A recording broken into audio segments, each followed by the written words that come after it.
James Patterson is here since 1993. He has written 14 best-selling novels. His most recent is called The Lake House. I am pleased to have him back at this table. Welcome back.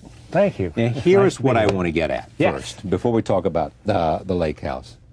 Forbes magazine says you make $50 million a year. But here's the funny thing. Right. Forbes says 50, Wall Street Journal says 25. Yes. Now, these are two reputable business so what does that say to you about business journalism? Oh, you know the stories. You've read them. You've read them about yourself.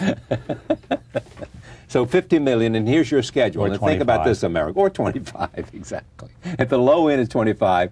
At the high end, it's double that, 50. The other question is, how many books do you write a year? For the last couple of years, it's been 3.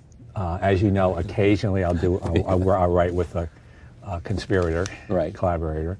But that's the schedule right now. I just signed up to do a children's book. I have a 5-year-old, so it'll be 4 one of these years.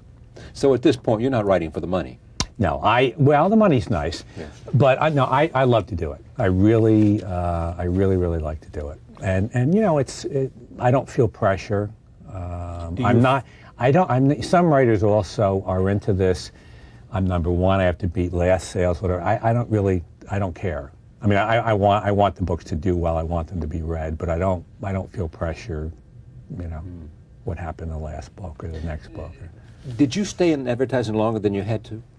Advertising. I've been clean for 8 years now, and I don't know. Probably. I guess it was crotch. I don't know what it was. I guess I probably should have left before I did. It's been a while now. How do you explain this? I like this life better, a lot better, much nicer. Why? How do I explain the success? No. Why do you like this life better?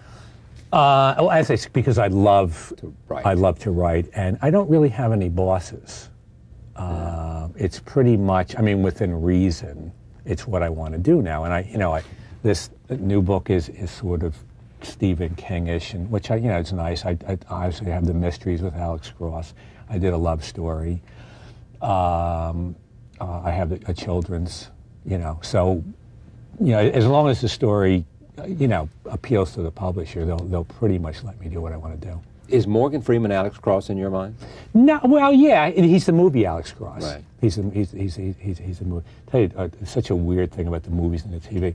I go on this press junket for Along Came a Spider, which is kind of, it's interesting. Like for the books, you can't, I mean, you're wonderful with writers. You have them on frequently, but for the most part, you don't get to see too many journalists. Movie, I don't care what it is, the stupidest movie in the history of mankind, and here are like 70, at these press junkets. So I go to the press junket and I get to see the movie. Paramount shows me Along Came a Spider before because they want me to, and so I'm looking at the movie and I see the first scene and I go, gee, that wasn't in the book, which is okay, I don't care. Second scene, they have Morgan or Alex and he's putting a ship in a bottle, and I go, well, it doesn't seem all that cinematic, but whatever. And then this woman comes in.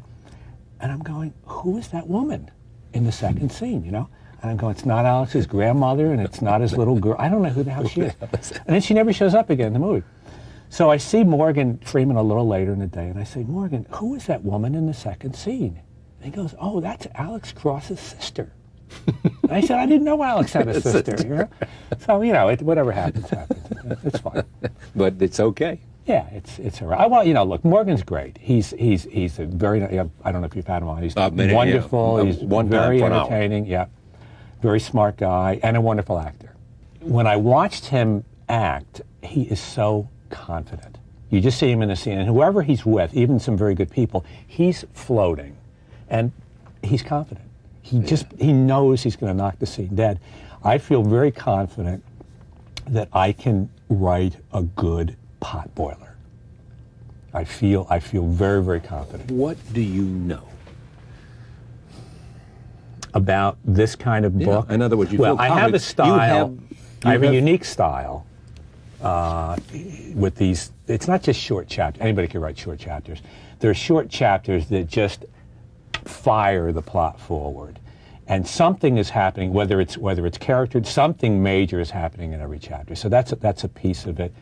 Secondly, I think for suspense, the good fun stuff, it's questions that the reader or the movie watcher must have answered, and you must keep them in front of. Well, you must pose them first before you answer. They got to be posed, and the reader must care. It's like, I got to know, you know. I got to know and if you can keep that in front of them, then they just keep turning the pages. So that, you know, that's a piece of it. That's a piece of it. How much of it is literary skill?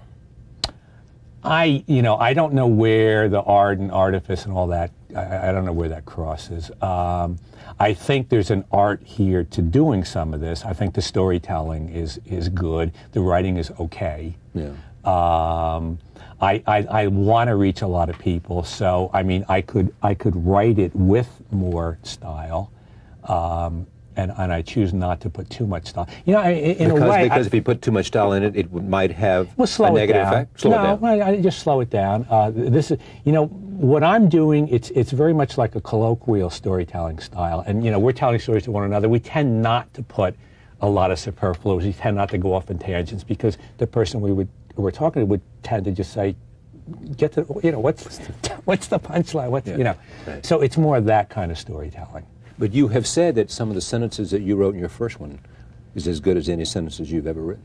Yeah, I think that book had some good writing in it. I don't think it's a real super story. Yeah. I think it's an okay story. But the sentence structure and all that stuff was as good. Structure was interesting, complex structure, yeah. Tell me about this one. The Lake House. I wrote a book called When the Wind Blows 4 or 5 years ago. It happens to be the biggest selling book that I have. The second biggest is The Love Story, which is kind of where people think of me more as a mystery. This is a little. Second biggest is The Love Story? Yeah. Yeah. Suzanne's Diary for Nicholas. Wow. What does that tell you? That tells you that book really struck a chord. I'll tell you a quick story about Suzanne's Diary. I was on tour. The first day that I went on tour, and I was in Alabama, Birmingham, and I was on a TV show, and the host said, "Let me tell you a story, James." He said the night before he had given Suzanne's Diary to his wife to read, and she was still reading, and he went off to bed. At 2:30 in the morning, she woke him up, apologized, and said, "I'm sorry, but I just finished this book. I had to hug you and tell you how much I loved you."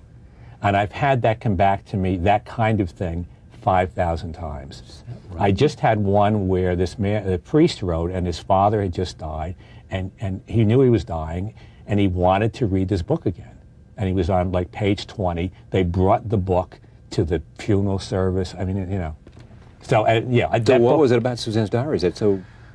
It's a much more personal book for me. I have a little boy, and it's a mother's diary for her infant son, and yeah, it's a touching. It's a little over the top, but it's a nice story. What does that mean, over the top, in this case? Operatic, melodramatic. So you just stoked the fires. Yeah. So why didn't you try it again? I am writing another. It's different. I didn't want to just because it worked. Let's do another one. There was another story though where I felt there was a core of truth. I like to work around a core of truth. In the Cross books, the Cross family is the truth of the books. What surrounds them, their relationship, their values, the whole ball of wax, and they are in the middle of all of this, sometimes bad stuff, but they hold together. And I grew up with a family like that took care of me a lot, and black family in Newburgh, New York. So they're the core of that. In this book, this is about Lake House is about sort of the two-edged sword of science, and in particular biotechnology. It sounds crazy, but I tend to ground stuff in reality. But there is a little girl in this book who can fly, and people who like they're addicted to the. Fly like Superman can fly. Yeah, or Peter Pan, or whatever. Spider-Man, or yeah, but it's not comic.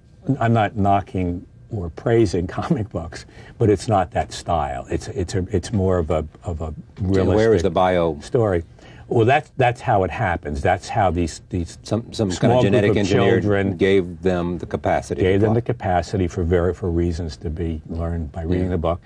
The interesting thing for me is when I researched, originally When the Wind Blows, Every doctor, every scientist I spoke to said that stuff like this will happen in our lifetime. Not necessarily children with wings, but things that will blow our minds. That biotechnology, what's going to happen in the next 20 years is just stunning. Whenever we do stories about, you know, the revolution in the mapping of the human genome, you know, people, because it answers so many, it has the capacity to unlock so many mysteries, yeah. Things that we need to understand, or that we'd like to understand. I mean, it really is unlocking the human, you know, what it means to be human. Mm-hmm.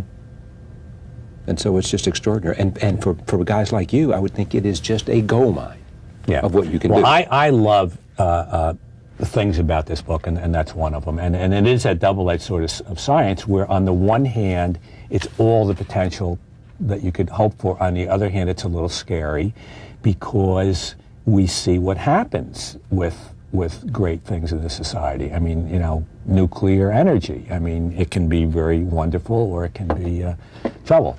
And so what do you say to young people who want to be James Patterson, who want to write?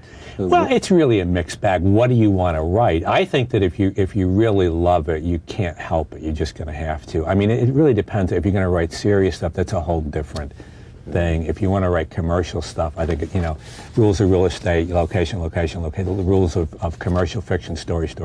Yeah. You know, get a good story and then just tell your story, you know. The book is called The Lake House. James Patterson, thank you for coming. Thank you. Great to see you Nice to see you again. Continued success. Thanks. Thank you for joining us. See you next time.